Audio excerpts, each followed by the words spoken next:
ये सत्य घटना है परमात्मा कबीर देव जी के सह शरीर इस भूलोक को छोड़कर सतलोक जाने की। इस लीला को करके उन्होंने सिद्ध कर दिया कि वे ही सच्चे और पूर्ण परमात्मा हैं। कबीर प्रभु की ये लीला हमें ये संदेश भी देती है कि परमेश्वर किसी धर्म या जाति के बंधन में नहीं बंधा, वो तो सबके लिए एक है। और अगर किसी ने सतभक्ति की है तो पृथ्वी के चाहे जिस भी कोने में शरीर छोड़े, वो अपने पुण्य कर्मों के प्रताप से उद्देशित लोक को ही प्राप्त होता है। ये बात उस समय की है जब ये कहा जाता था कि मगहर में मरने वाला नरक में जाता है और अगले जन्म में उसे गधे के रूप में जन्म लेना पड़ता है। इसके अलावा ये भी कहते हैं कि अगर किसी को मोक्ष चाहिए तो उसे काशी आना चाहिए और वहीं अपने प्राण त्यागने चाहिए, जिस कारण से मोक्ष अभिलाषी वृद्ध लोग अपना अंतिम समय अपने अपने पुरोहितों के घर काशी व्यतीत करने के लिए, निवास करने के लिए आने लगे तथा पुरोहितों को उनके खाने के रुपए तथा पुरोहितों की पूजा अलग से प्रति महीना देने लगे, जिस लालचवश काशी के पंडों ने वृद्धों को अपने अपने घर पेइंग गेस्ट के रूप में रखने लगे। एक एक पुरोहित के घर 10-10 वृद्ध हो गए। कोई रोगी तो कोई अन्य परेशानी से ग्रस्त होने लगे तो उन लालची पंडों ने मीटिंग करके षड्यंत्र के तहत वृद्धों को मारने के लिए गंगा दरिया के किनारे एक करोंत यानी आरा लगाया।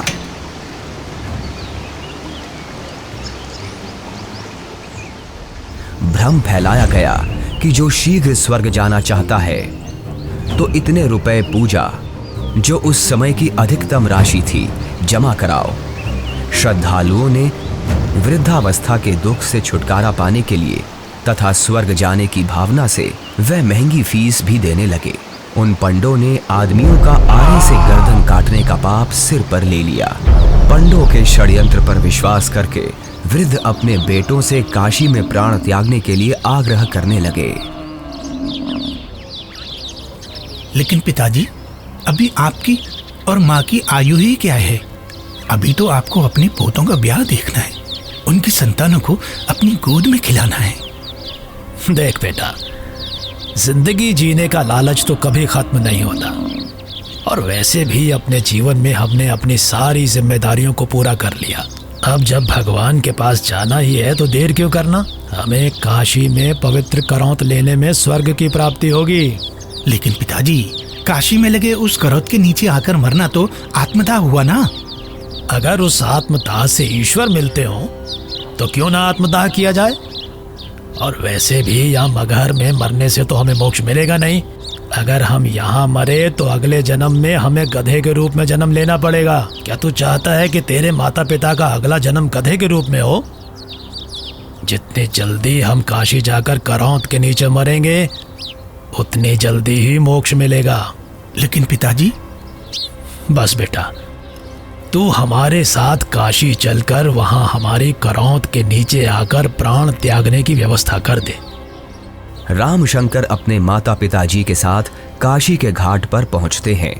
वो उस घाट पर भी पहुंचे जहां करौंत लगा हुआ है। करौंत से थोड़ी दूर पर ही खड़े होकर वो सभी देखते हैं कि गंगा नदी के किनारे करौंत वाली जगह है। उसका हैंडल करौंत से थोड़ी दूर पर एक मंदिर के पास है जो गुप्त है। हे ब्राह्मण, मुझे भी मोक्ष को प्राप्त करना है। ये काशी है और यहाँ मरने वाला हर व्यक्ति मोक्ष के लिए ही आता है। लेकिन मैंने अपने जीवन में बहुत सारे पाप कर्म किए हैं। इससे कोई फर्क नहीं पड़ता है कि मरने वाला व्यक्ति पापात्मा है या पुण्यात्मा। काशी में मरने वाला हर व्यक्ति स्वर्ग को जाता है और मगहर में मरने वाला हर व्यक्ति नरक को प्राप्त करता है। ठीक है, मुझे भी इस आरे के नीचे आकर स्वर्ग जाना है। 50 मोहरें लगेंगी। ये लो। ठीक है, तुम तख्त पर लेट जाओ। मैं भगवान से प्रार्थना करता हूँ कि वो आपको स्वर्ग में जगह दे। हे परमात्मा, इस आत्मा को अपने चरणों में स्वर्ग में स्थान देना। बहुत सारे लोग मोक्ष के लालच में पैसे देकर आरे से कट रहे थे। कुछ माता पिता अपने पुत्रों से अनुरोध कर रहे थे कि हमें भी आरे से कटवा दो ताकि हम जल्दी स्वर्ग चले जाएं। इस प्रकार रामशंकर भी लाइन में लगकर करौंद के पास आता है और अपने पिताजी को करौंद पर गर्दन रखते हुए देखता है। तभी पंडा इशारा करता है। दूसरा पंडा हैंडल घुमाता है, लेकिन हैंडल उलझ जाता है। थोड़ी देर बाद पंडा कहता है कि अभी भगवान ने आपकी कुर्बानी स्वीकार नहीं की है, कुछ दिन बाद फिर से आना। तभी हैंडल घुमाने वाला पंडा करौंद को ठीक करके इशारा करता है कि अब करौंद ठीक है, अगले का नंबर लगाओ। इस तरह फिर उनकी माता का नंबर आता है। उनकी गर्दन कट जाती है।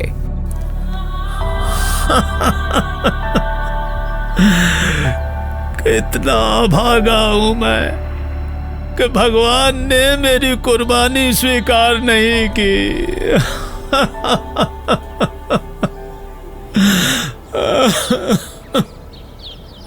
कबीर परमेश्वर जी इस भ्रम को दूर करना चाहते थे कि सच्चा भक्त किसी भी स्थान पर प्राण त्यागे वह उद्देशित लोक को प्राप्त होता है।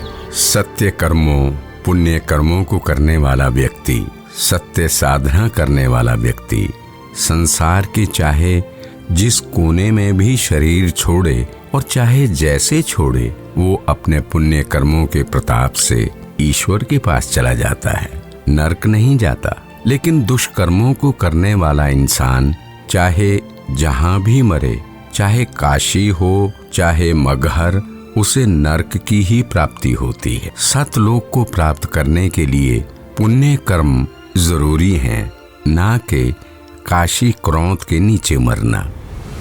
कबीर जी क्षमा कीजिए, लेकिन हम इस बात से सहमत नहीं हैं। ये पुण्य कर्मों को करने वाला व्यक्ति चाहे काशी में मरे या मगहर मरे, उसे स्वर्ग की ही प्राप्ति होगी।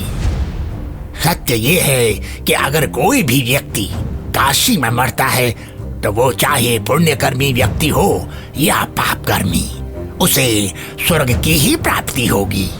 और अगर कोई व्यक्ति मगहर में मरता है तो वो चाहे पुण्यकर्मी हो या पापकर्मी, उसे नरक की ही प्राप्ति होगी। और इतना ही नहीं, मगहर में मरने वाला अगले जन्म में गधे के रूप में ही जन्म लेगा, ये भी निश्चित है।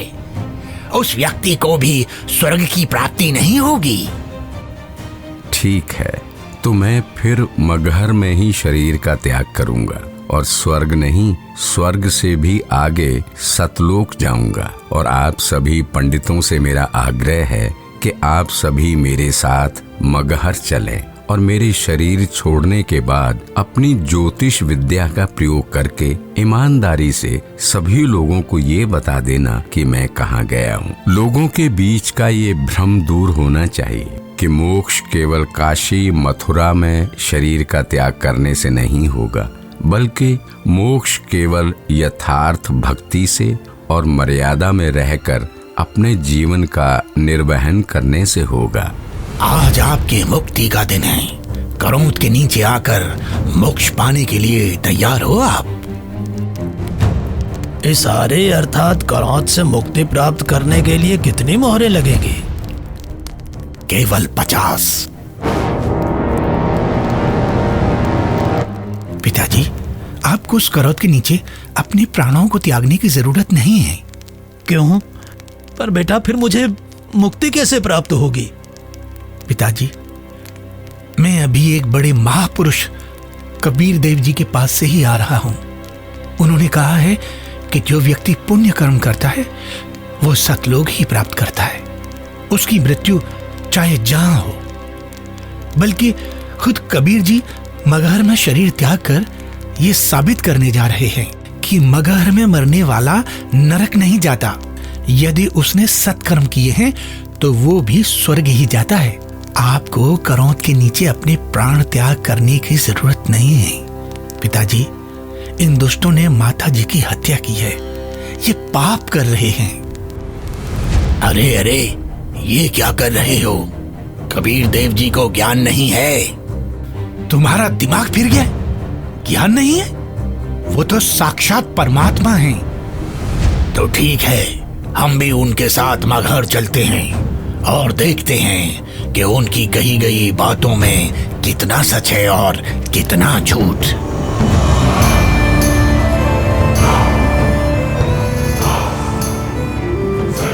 वीर देव सिंह बघेल जी की जय। महाराज, हमें ज्ञात हुआ है कि कबीर देव जी अपने शरीर का त्याग करने के लिए मगहर जा रहे हैं, लेकिन हमने सुना है कि मगहर में जो भी अपने शरीर का त्याग करता है उसे कभी स्वर्ग की प्राप्ति नहीं होती है। कबीर देव जी तो साक्षात परमेश्वर हैं और वो शरीर का त्याग चाहे जहां करें। ये मगहर में प्राणों को त्यागने की लीला वो इसलिए कर रहे हैं जिससे जनमानस को ये संदेश दिया जा सके कि आपको स्वर्ग की प्राप्ति होगी या नहीं, ये आपके पुण्य कर्मों पर निर्भर करता है, न कि मरण के स्थान पर। हमें कबीर देव जी के साथ जाना चाहिए।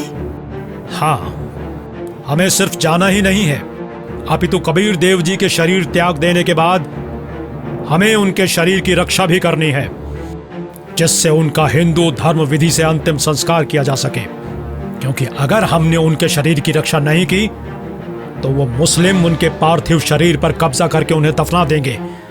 परमात्मा कबीर देव जी केवल हम हिंदुओं के भगवान हैं, उन मलेच्छ मुस्लिमों के नहीं। इसलिए हम आपको आदेश देते हैं, तुरंत ही सेना को हमारे साथ चलने को तैयार किया जाए। कबीर देव जी मगहर के लिए प्रस्थान करते हैं। वो नदी के किनारे से होकर गुजरते हैं, जंगल से गुजरते हैं। दिखता है कि उनके पीछे काफी सारे भक्त भी जा रहे हैं। कबीर प्रभु के साथ हिंदू और मुसलमान दोनों धर्मों को मानने वाले भक्त हैं। काशी के करौंत का समर्थन करने वाले पंडे हैं, विद्वान पंडित जिनके साथ सालिक राम भगवान की मूर्ति है, और बड़े बड़े टीका चंदन लगाने वाले पंडित जिनके साथ काफी सारी पुस्तकें हैं, वो भी कबीर प्रभु के साथ हैं। रामशंकर और उसके पिता भी कबीर प्रभु के साथ हैं। तभी उनके पीछे वीर देव सिंह की सेना भी आ जाती है। वीर देव सिंह कबीर देव जी को प्रणाम करते हैं। कबीर प्रभु के पीछे काफी सारे भक्त और सेना भी चल रही है। कबीर प्रभु चलते रहते हैं और जो भी कबीर प्रभु को जाते हुए देखता है उनके पीछे चल देता है।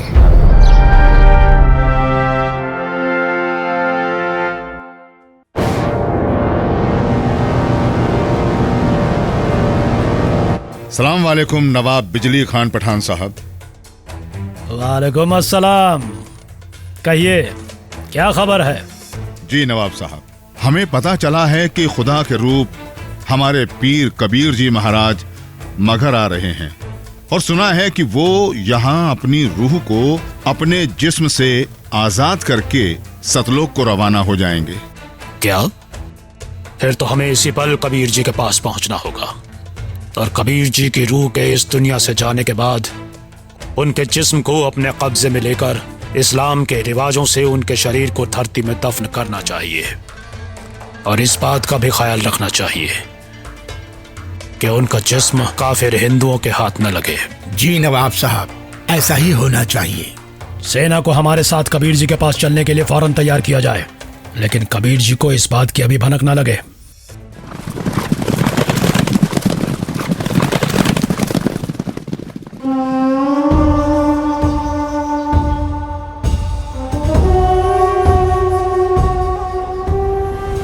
लगता है कबीर जी के जिस्म को पाने के लिए काशी नरेश वीर देव सिंह भी अपनी सेना लेकर आया है, लेकिन हमें किसी भी हालत में इन हिंदू काफिरों को कबीर जी के जिस्म को पाने नहीं देना है। आपके आने का मकसद हमें पता चल गया। पीर जी, बिजली खान आपकी क्या खिदमत कर सकता है? मैं अपना शरीर त्याग करने से पहले स्नान करना चाहता हूँ। जी, हम अभी आपके नहाने के लिए साफ पानी की व्यवस्था करते हैं। नहीं, मैं किसी बहते पानी के दरिया में स्नान करूंगा। बिजली खान। पीर जी, यहाँ एक दरिया बहता था जिसका नाम आमी नदी था, लेकिन पीर जी, शंकर भगवान के श्राप के कारण उसका पानी अब एकदम सूख चुका है। चलो दिखाओ मुझे वो आमी नदी कहाँ है। जी पीर जी, चलिए। कबीर देव जी, वीर देव सिंह, बिजली खान और उनके सेना और बाकी के भक्त उस आमी नदी के पास पहुंच गए। कबीर देव जी ने उस सूखी हुई नदी को देखा। कबीर देव जी ने अपने हाथ जोड़कर प्रार्थना की और फिर अपने हाथों को हवा में ऐसे लहराया जैसे कि वो नदी को बहने का इशारा कर रहे हों। कबीर प्रभु के ऐसे इशारा करते ही थोड़ी दूर पर नदी की ही जगह पर एक जोर से धमाका हुआ और धरती के अंदर से पानी का सैलाब निकला। ये देखकर सभी लोग चौंक जाते हैं और सभी भक्ति भाव से भरकर कबीर प्रभु को देखते हैं और अपने हाथ जोड़ लेते हैं। पूरी नदी में पानी भर जाता है। सभी लोग खुश हो जाते हैं। कबीर प्रभु की जय, कबीर प्रभु की जय, कबीर प्रभु की जय। आदेश दें प्रभु। हुक्म दे मालिक। मुझे 2 सफेद चादरें चाहिए, एक बिछाऊंगा और एक ओढ़ूंगा। जो आज्ञा प्रभु। इसी क्षण 2 सफेद चादर यहाँ लाई जाएं। कोई और आदेश दें प्रभु। बिजली खान, तुम सेना किस लिए लाए हो? वीर देव, तुम किस लिए सेना लाए हो? प्रभु जी, हम आपके शरीर को इतना मलिच्छ मुसलमानों के हाथ नहीं लगने देंगे। इन्होंने अगर आपके शरीर को छू तक भी लिया तो इनमें से कोई भी जीवित नहीं बचेगा। हम आपका अंतिम संस्कार हिंदू रीति रिवाजों से करेंगे। तो हमने भी चूड़ियां नहीं पहन रखी हैं। हम भी अपने अल्लाह के स्वरूप पीर कबीर जी का जिस्म हिंदू काफिरों को नहीं देंगे और इस्लामी तरीके से पीर जी का शरीर को दफन करेंगे। और अगर ऐसा नहीं हुआ तो इसका अंजाम बहुत बुरा होगा। हम वीर देव की सेना से युद्ध करके आपका शरीर प्राप्त करेंगे, लेकिन अंतिम संस्कार हम मुस्लिम तरीके से ही करेंगे। मुझे नहीं पता था कि तुम सब मेरी शिक्षाओं को इतना ही समझ पाए हो। 120 साल हो गए मुझे तुम सब लोगों को समझाते हुए, फिर भी इतना ही समझ पाए हो। मुझे इतना ही जाना है तुम सब ने। आज भी तुम एक ना होकर हिंदू मुसलमान बनकर अलग अलग खड़े हो। मेरी चेतावनी है, अगर तुम लोगों ने आपस में झगड़ा किया तो ठीक नहीं होगा। तुम दोनों एक ही परमात्मा की संतान हो। तुम दोनों अलग अलग ना होकर एक ही हो। हम सबको एक साथ रहना है। मेरे सतलोक गमन के बाद इन चादरों में तुम्हें मेरा शरीर नहीं मिलेगा। एक चादर तुम हिंदू ले लेना और एक चादर तुम मुसलमान, और इन चादरों में जो भी चीज मिले उसे आपस में आधा आधा बांट लेना। आपस में लड़ाई नहीं करना, नहीं तो गृह युद्ध छिड़ जाएगा। मेरे जाने के बाद आपस में झगड़ना मत, ये मेरा आदेश भी है और विनती भी। कबीर प्रभु का शरीर मैं किसी को नहीं दूंगा। कबीर प्रभु के जिस्म को छोड़ने के बाद मैं इनके शरीर को अपने कब्जे में लेकर ही रहूंगा। अब मैं चलता हूं।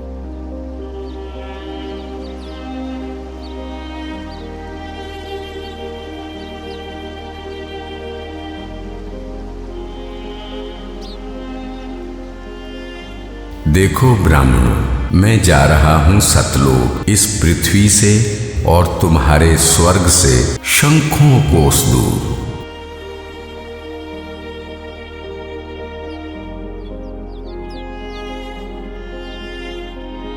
उठा लो पर्दा, इसमें नहीं है मुर्दा, इस चादर को उठाओ। जैसे ही वीर देव और बिजली खान दौड़कर वो चादर उठाते हैं तो कबीर देव जी की जगह उनके ही वजन के बराबर शरीर के आकार के सुगंधित फूल, गुलाब, गेंदा, गुड़हल आदि रखे हुए हैं।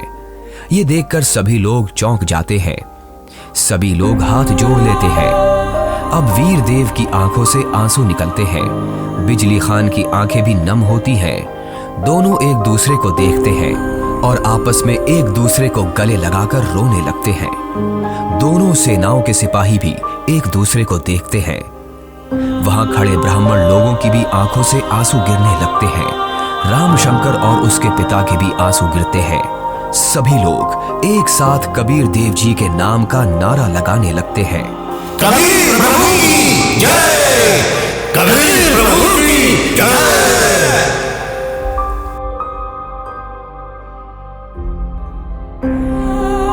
कबीर प्रभु, हमको माफ करना, हमने आपको पहचाना नहीं। आप तो खुद अल्लाह ही थे। बहुत बड़ी गलती हो गई हमसे, हमने भगवान को नहीं पहचाना। कबीर प्रभु की बात हमने नहीं मानी।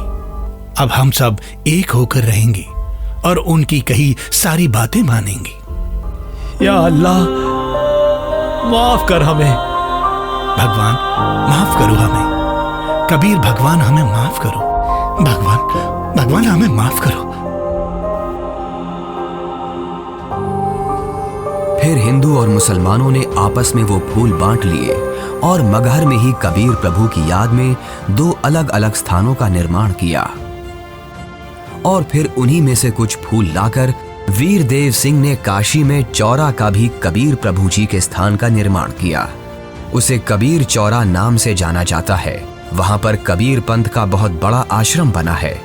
कबीर प्रभु जी ही सच्चे और पूर्ण परमात्मा हैं, जिन्होंने हम सबको रंग भेद, जाति धर्म भेद आदि के आधार पर ना बंटकर एकजुट रहना सिखाया। परमात्मा एक विशेष जाति या समूह का नहीं होता। परमात्मा तो सबका एक है, जिसका नाम कबीर देव है।